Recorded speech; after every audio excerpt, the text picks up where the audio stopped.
Amaterasu, goddess of the sun.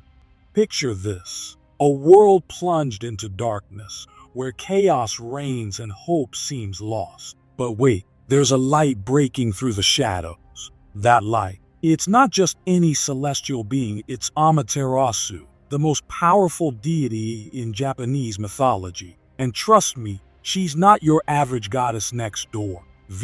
You might think you know your sun gods, Ra, Helios, Apollo, but Amaterasu, she's in a league of her own. Imagine being so important that an entire nation traces its royal lineage to you. That's right, the Japanese imperial family claims direct descent from this radiant deity. Talk about family connections. The birth and legend of Amaterasu.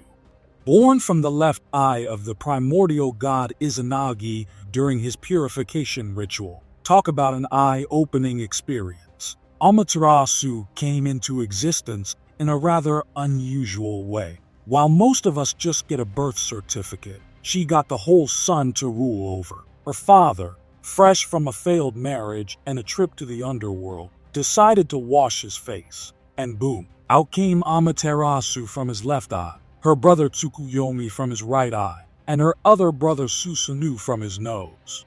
I guess you could say it was a real face full of divinity. The name Amaterasu literally means heaven shining great deity. And let's be honest, it's probably the most metal name a sun goddess could have. She didn't just inherit the job of sun goddess, she earned it through her wisdom, strength, and let's face it, probably her superior organizational skills compared to her somewhat chaotic siblings. Amaterasu's signature style. Now let's talk about Amaterasu's brand, because every deity needs one. Her sacred animal, the crow. But not just any crow. We're talking about the legendary Yatagarasu, a three-legged crow that represents the sun. She's also associated with roosters because, well, they announce the dawn. It's like having your own cosmic alarm clock.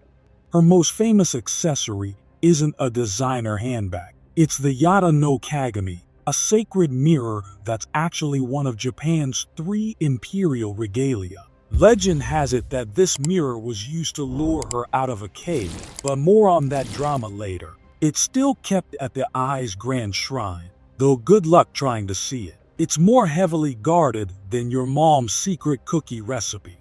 Family drama. Brother Susanoo.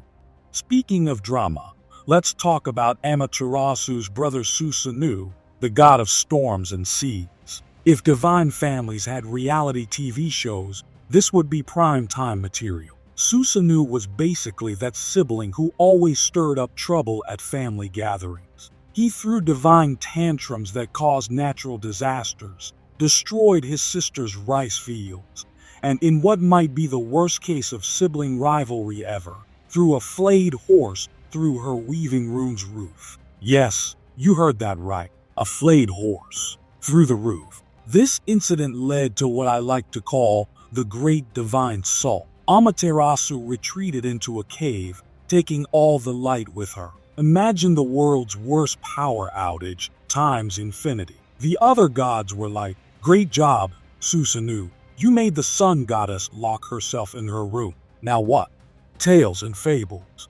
The cave incident led to one of mythology's most interesting parties. The gods gathered outside the cave and set up what was essentially history's first festival. They hung a mirror, the famous Yata no Kagami, placed jewels on a tree, and here's where it gets interesting. Had the goddess Ain no Yuzune performed what must have been one spectacular dance. The other gods laughed so hard that Amaterasu, curious about what she was missing, peeked out. When she saw her reflection in the mirror, she was so captivated that the other gods managed to pull her out and seal the cave behind her. Talk about FOMO working in humanity's favor.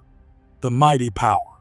Let's talk power levels. And I'm not just talking about a bright sunny day. Amaterasu isn't just strong, I control the fundamental force that makes life possible strong. Without her, there's no light, no warmth, no photosynthesis. No life as we know it. She's basically got the ultimate "I'm taking my ball and going home" move, except the ball is the sun. Her arsenal includes the Yata no Kagami, the sacred mirror, the Yasakani no Magatama, a jewel that probably puts the Hope Diamond to shame, and the Kusanagi no Tsurugi, a legendary sword that her brother found inside an 8-headed dragon, because where else would you find a sword?